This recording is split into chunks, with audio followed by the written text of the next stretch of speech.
ayayere uyo uko kuno abo bano mamuona kere nai. Right, 21 March 2022, and today I'm joined by my new guest, Miss Sasi Mahlabana. How are you, ma'am? How are you, Mr. Kwakwambe? Thank you so much for having me. Gambakwe.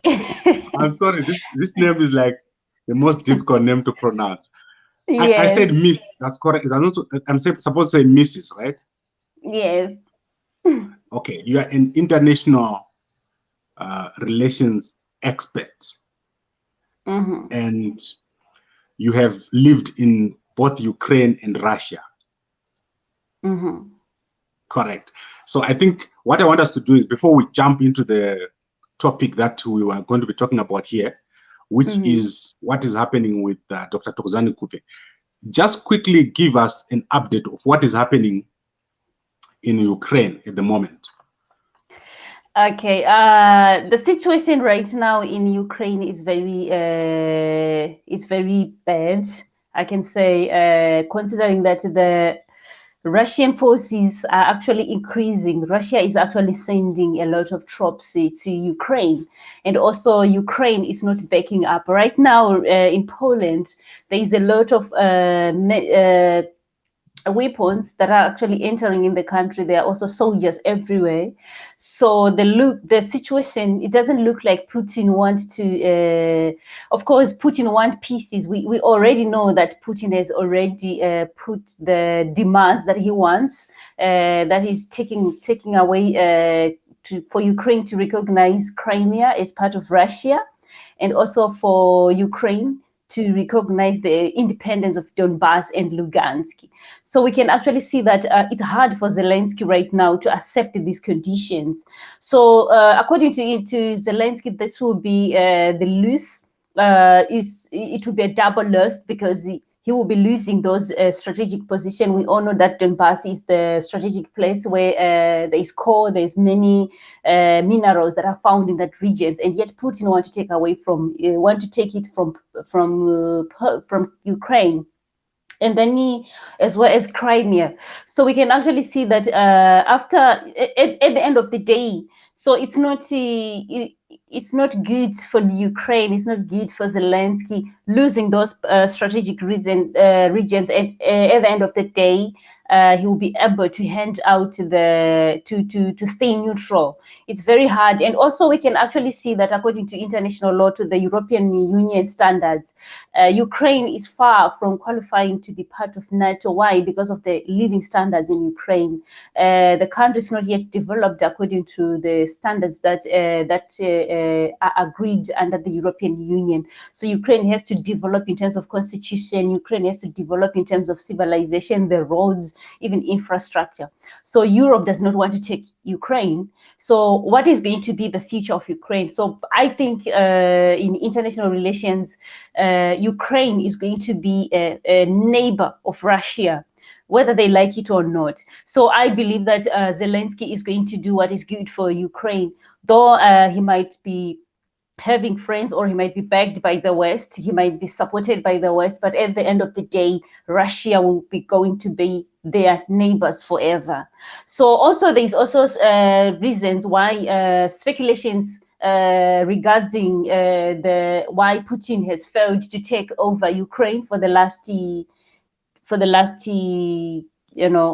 month. We also have to understand that Putin was not using full force. And also another thing is Putin is also scared about the Ukrainians and the Russians are Slavic, and also they are brothers. These people speak the same language. So though he's going to Ukraine, but it's not going to put all of his force. So there is also a softer side of Putin in this war that I think that people are failing to understand, to see. So not that because Putin can fail to actually outsmart the Ukraine intelligence or the Ukraine army. Okay. So, Sasi, what I want us to do is Obviously, this is a very complicated topic. So I want us to take our audience slowly through the Ukraine issue. What is the exact position right now? What percentage of Russia, of Ukraine, has Russia taken as you speak?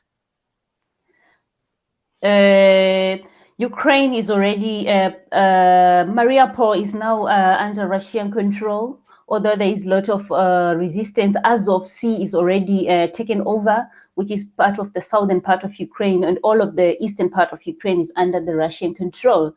Kyiv right now is being reported that is now surrounded by the Russian troops. They did not yet enter, but the fights are still happening. But Putin is not putting the full force.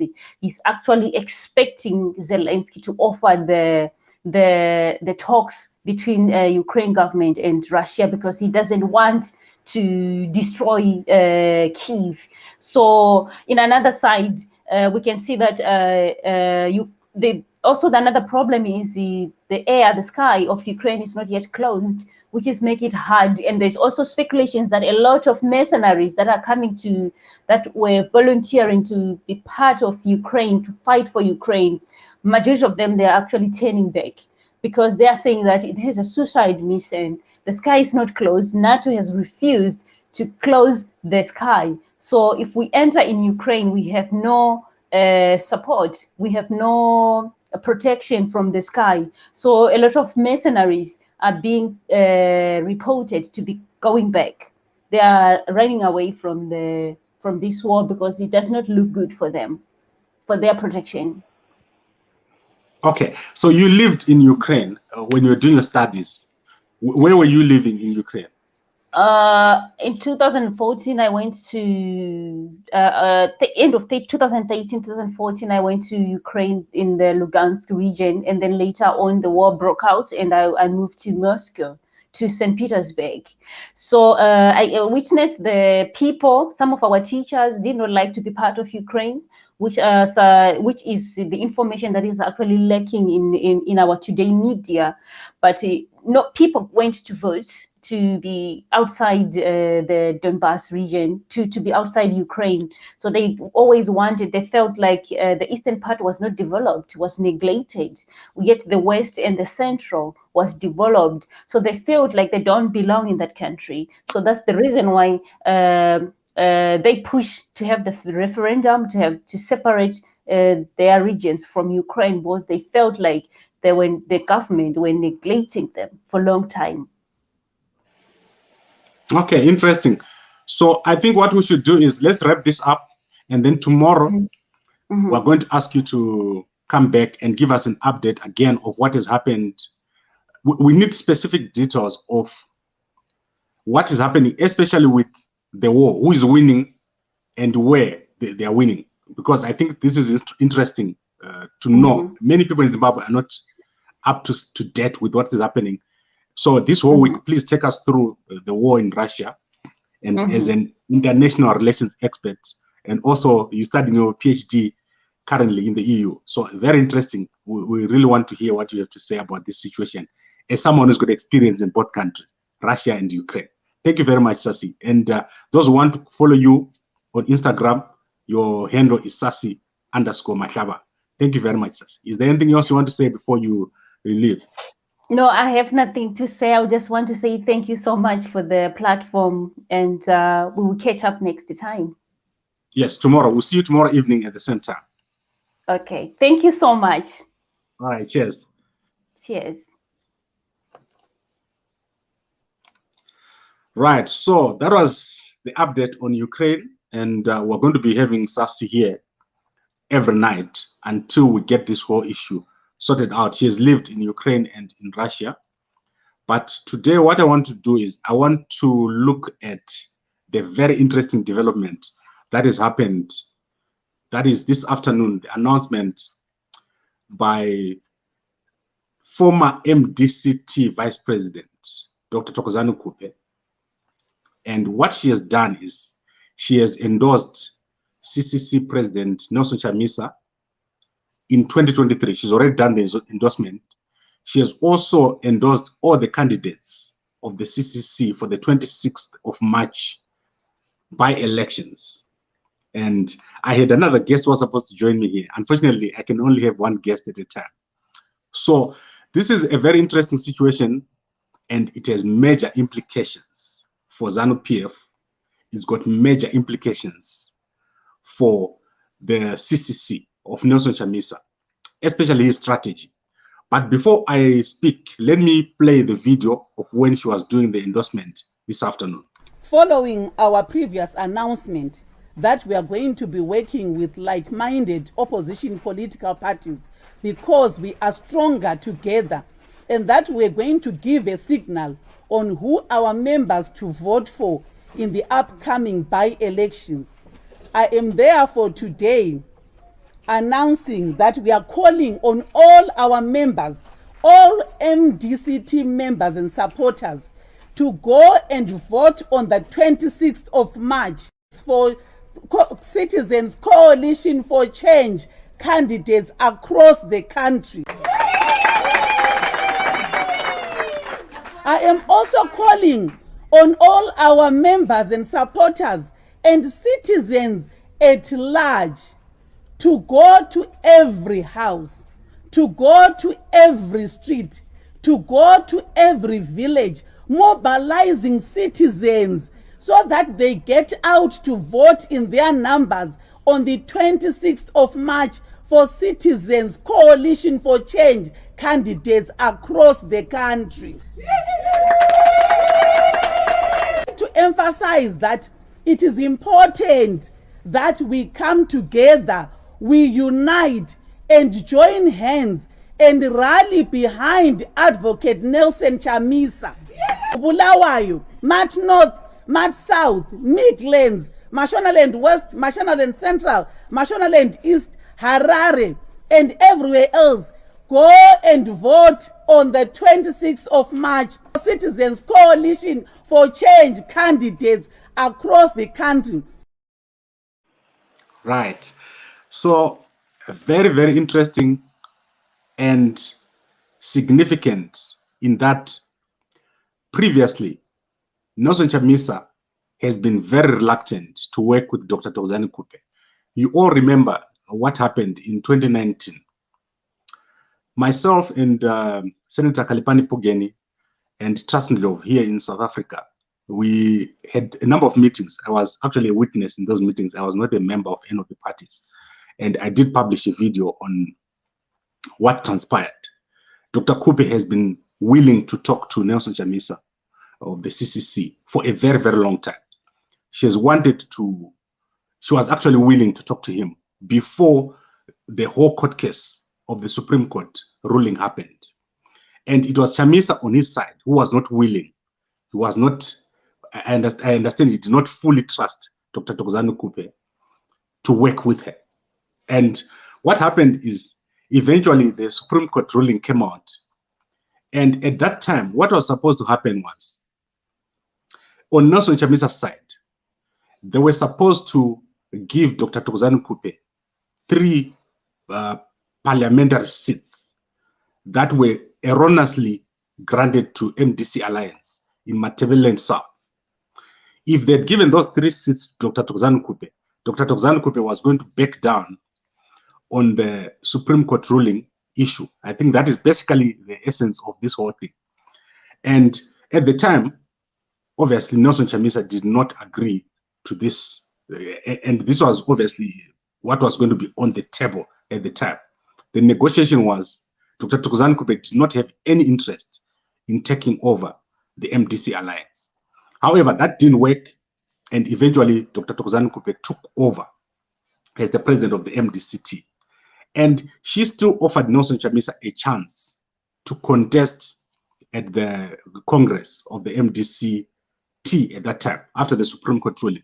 But obviously, Chamisa and his people, they did not want to contest, they did not want to unite with Dr. Thokozani Khupe.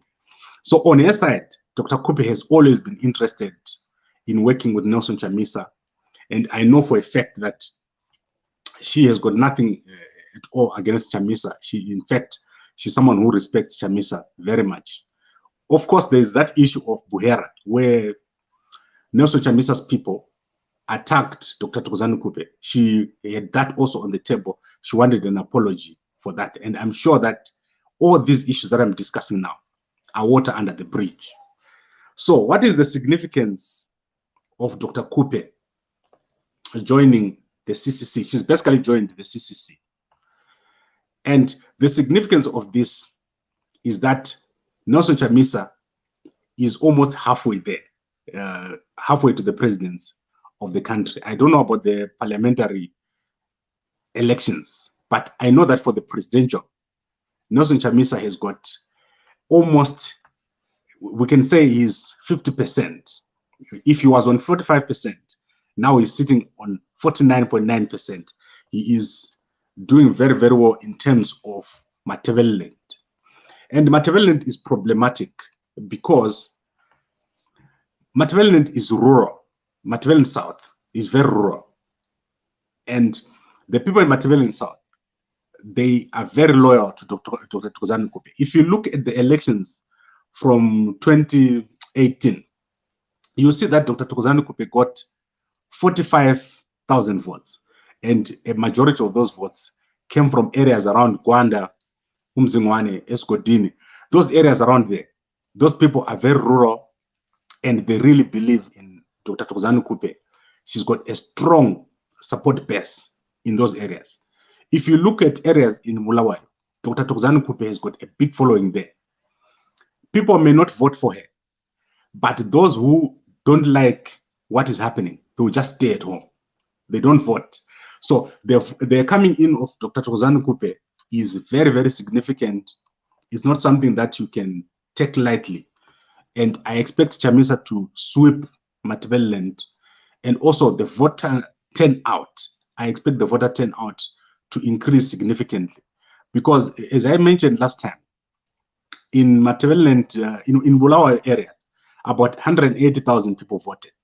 And of those 180,000 people who voted, about 20,000 voted for ZANU-PF, and the rest voted for Nelson Chamisa in the presidential election. You can imagine what will happen if Chamisa was to get more votes in Matebeleland North, where it's a CCC stronghold, more votes in Matebeleland South, and then more votes in Bulawayo. This is a very, very significant development, something that you cannot underestimate. Also, this has never happened in recent elections. It has never happened that there is a united opposition in Matebeleland.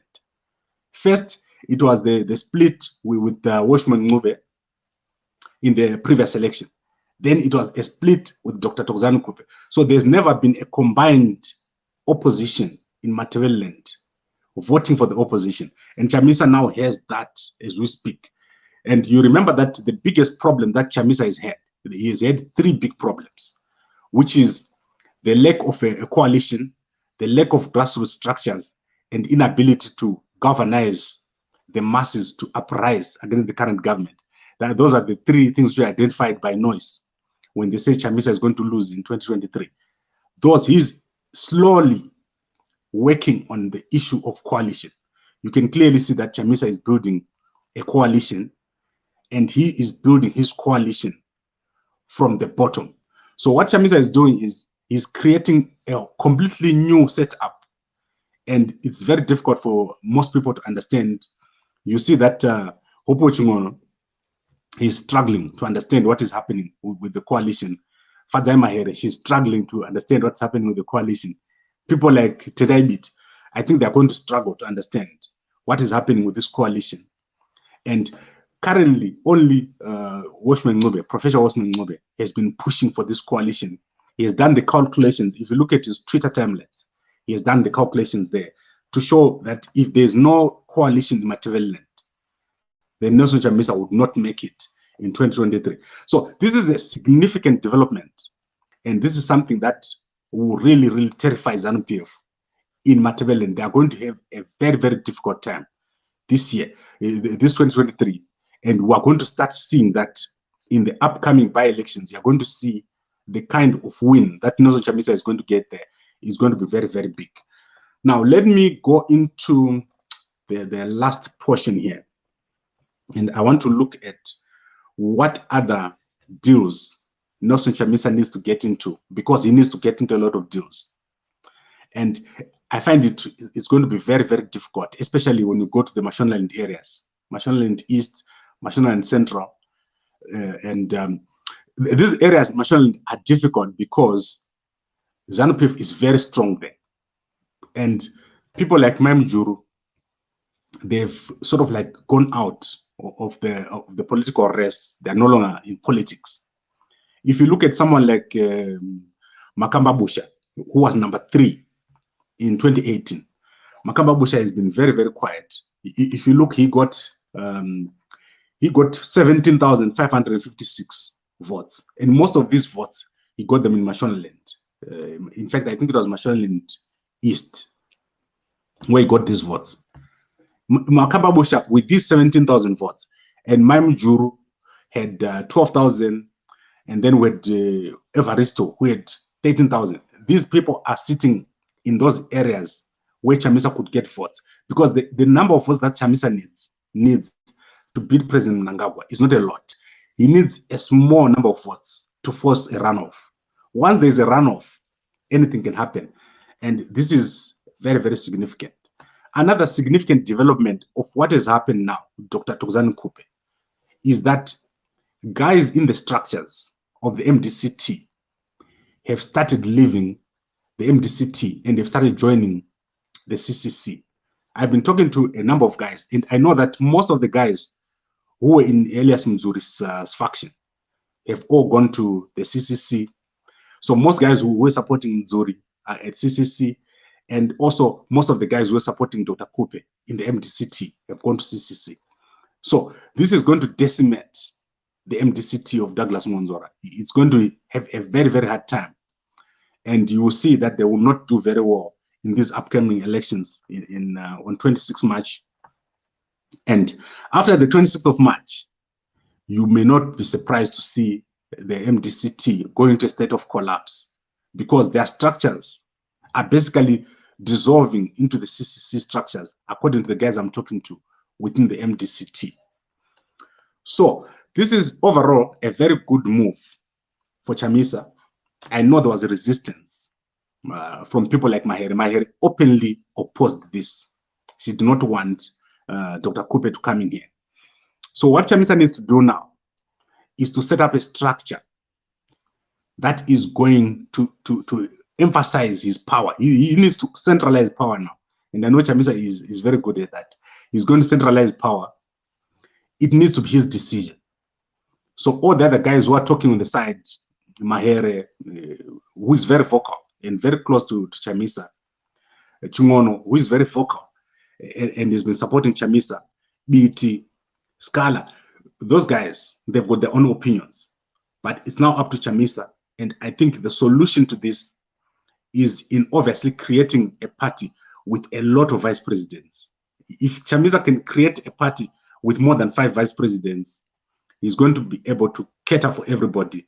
Khupe can even be in there as one of the vice presidents. She will not be a challenge if she's one of 6 vice presidents or one of 5 vice presidents. I think that would be a solution. And then obviously Tendai, as I said last week, they can give him a powerful position of Secretary General. That will make the party balance. The CCC needs to have a proper structure. They cannot operate the way they're operating now, where Chamisa is just the one man who's got a position and everyone else does not have a position. So that is the biggest issue that is coming up, the appointment of a leadership structure. And as you know, Khupe likes to follow constitutions. So they will obviously have to make sure that they have a nice constitution there. They follow that constitution. I don't see any issue with Chamisa coming up with a constitution this time around, because he's now totally in charge of the party. It's a completely new party that he's in charge of. So that is basically it. Very good day for Nelson Chamisa.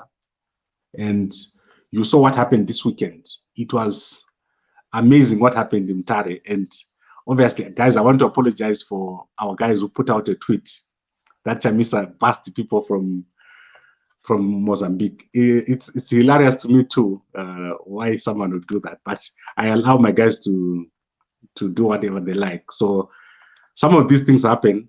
I know that this was the biggest crowd that we have ever scene. Nelson Chamisa is getting to a point where it's becoming ridiculous. The rallies that Nelson Chamisa is having, especially these past 2 days, the Masvingo rally, the Mtare rally, those are very significant because people are getting energized. And this is something that we have to watch. If this continues, and if they can sustain the momentum, we can have a different narrative in the environment soon after the by-elections. So something very big could happen during the by-elections if they can be able to get the people out to vote. And as I said, ZANU-PF, their strength is that they've got structures. Everywhere you go, there's a structure of ZANU-PF. The question is, can they get their people to go out and vote on the day of the election? If ZANU-PF fails to get the people to vote on election day, they will have a very, very serious situation on their hands, where they could end up losing everything that is in Matabele South, Matabele North, Bulawayo, Harare, Mutare, Masvingo. You see, all these areas in the cities, they'll end up losing all these elections. And Chamisa will end up with a lot of seats in parliament, on top of the guys like Scala, who are already in parliament, Joanna Mamombe, who's already in parliament. So this is a very serious situation that is developing for ZANU-PF, and it needs to be managed for them, because Chamisa is doing well, especially in the past weekend. Now, let me wrap this up. And as I say, guys, I'm at the center here. I don't support anybody. And I want you guys to, CCC guys, to chill, because next time when I criticize you, I don't want you guys to fight me, because this, what I give you here is the facts. I want you guys to have the correct information. Chamisa is not focusing on the rural areas. It's focusing on the urban areas. And that is the right strategy. The right strategy for Chamisa is not to focus on the rural areas. The people who want to vote for Chamisa in the rural areas, they're already there. Those people, you cannot increase them. If Chamisa does what he's doing now and the focus is on the urban areas, you will see a massive win for Chamisa as a presidential candidate. I don't know what will happen in terms of the parliamentary elections and the council elections. But in terms of the presidential election, the strategy that Chamisa is currently following of building an opposition from the ground and then focusing on the urban areas, that is likely to make him win the elections. Right, let's quickly look at the comments here. Guys, I do not want to take too much time here. Leroy, Viva Madam Thokozani Khupe. Thokozani Khupe, she's very brave to make this move because it's being resisted from within the CCC. There's a lot of resistance and people don't understand her value, but I think they will soon find out. She's one of the most consistent politicians in Zimbabwe. She's a former vice president of the country. In fact, she's the most senior person right now in terms of having been in government as a vice president. She's the most senior person right now in the CCC from a government position. And if there's going to be a negotiation between ZANU-PF and CCC, she's going to play a very big role. She's a very, very strong negotiator, Thokozani Khupe, but also she quickly understands the value of coalitions. She has been in many, many coalitions in the past. Right, let's look at, I want to look at a few people here. Right, there is Chris Mbizi saying, never trust Khupe. That is the resistance I'm talking about. There's a lot of guys who don't like Khupe. If you look at what Kudamsa Siwa said, if you go to gambako.com, he said basically the same thing. Kudamsa Siwa was strategist for Fadzai Mahere, and Fadzai Mahere tipped to become one of the vice presidents of the CCC. So the camp of Fadzai Mahere, they do not like Dr. Thokozani Khupe at all. They want her out of this CCC. And also they've put in, obviously, a lot of activists and guys from the civic sector. They do not like the fact that Dr. Thokozani Khupe was in the MDCT when the party lost Harvest House, when the party lost its MPs. But given the background that I've given you, Dr. Thokozani Khupe did not at all want to be the president of the MDCT or the MDC Alliance. That was a consequence of failed negotiations when Nelson Chamisa at that time was not comfortable talking to Dr. Thokozani Khupe. So she's basically good. As far as I'm concerned, she's good. And then I want to look at the last one here. Right. I don't understand your comment, Washington. Let me go to Musa Tsungai. Today your analysis was better. Thank you very much. Right, Musa, I think let's end it at this particular point. What I want to do is, obviously, we're in the last 5 days before the by-elections. So we want to see what is going to happen on Saturday. It's going to be very, very significant. So on Saturday, I'm going to be back here. I'll try to get all my guests on Saturday to be here so that we can analyze what will be happening as the results get announced. By Sunday, we should have all the results, the by-elections for the parliamentary, for the council seats, in all these areas that we're going to be looking at. But clearly, you can see that Nelson Chamisa is going to maintain his victory or his seats in the cities. Let's see what happens in the raw areas. What happens in the raw areas is going to be very, very significant. If Chamisa manages to make inroads in the raw areas, then we're entering a period where ZANU-PF will have to make massive changes to their strategy, because it means something will be happening on the ground. Something will be happening within the voting patterns. And let's look at that. This is a very significant referendum of the 2023 elections. What happens here will determine a lot. And we want to see what happens next week. We'll be watching very, very closely. Right, and Musongela says Pugen will join CCC. Watch. And I don't think so. I don't think at this particular point, Pugen has any incentive to join CCC because he's a senator all the way up to the election period. So guys like Pugeni, guys like Chief Njov, and all the other guys who are MPs, who are senators, do not expect them to make a move now. But what you're going to see is during that period when the parliament is going to be dissolved, there's going to be obviously a lot of changes. And Chamisa is going to do well with these coalitions. He's going to do very, very well, especially now that Dr. Khupe has opened the door. It's going to be very, very significant, and we're going to see a lot here. Right, and then what about for Senator Douglas Monzora? I think for Senator Douglas Monzora, this is something that is going to come back to haunt him. The fact that they could not work out their issues with Dr. Khupe. And I also think, to a smaller extent, President Mnangagwa, he had an opportunity to work with Dr. Khupe.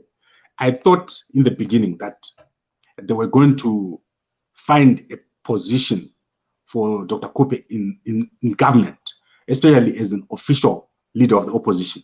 So when that failed to happen, I think it was a lost opportunity for the Zimbabwe government to have someone like Dr. Khupe working within the government structures, and also to avoid a situation like what has happened now. What has happened now, very, very significant and a big blow to ZANU-PF. So I think this is it for today. I'm going to be back tomorrow with my usual guest, Dr. Fedes Mteneri. We're going to be looking at a lot of other issues. But CCC doing very, very well this week, especially with this coalition. This is very significant. And Chamisa here is starting to show that he's building a coalition, he's strategically building his party. And the moment he starts to work with people who don't like him and people who don't necessarily agree with him, he's on his way to the presidency. And that is what is going to be very scary for ZANU-PF. This is scary for ZANU-PF because weak guys in ZANU-PF, or guys who are not very strong, are going to start thinking about slowly making deals. So you will see people now going behind the scenes to make deals with Nelson Chamisa. And that complicates life for ZANU-PF, especially if people who are in strategic positions start thinking that, no, we're going to lose. Now let's go behind the scenes and make deals. That is something that I can see happening based on this kind of coalition that has come up. Thank you very much for watching.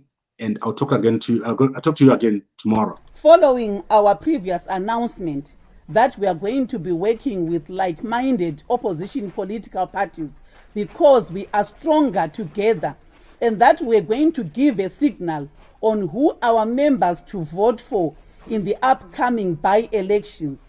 I am therefore today announcing that we are calling on all our members, all MDCT members and supporters, to go and vote on the 26th of March for Citizens Coalition for Change candidates across the country.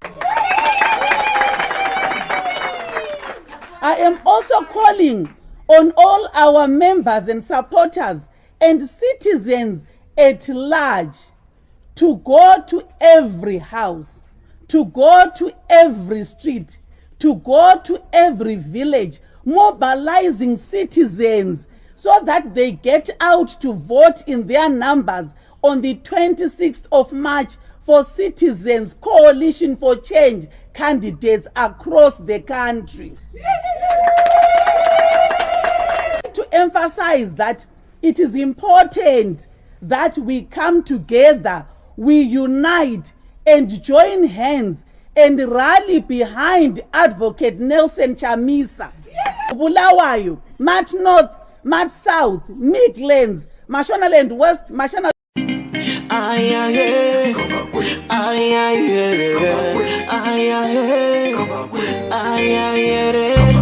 Uyo, uko, kuno, abo, pano.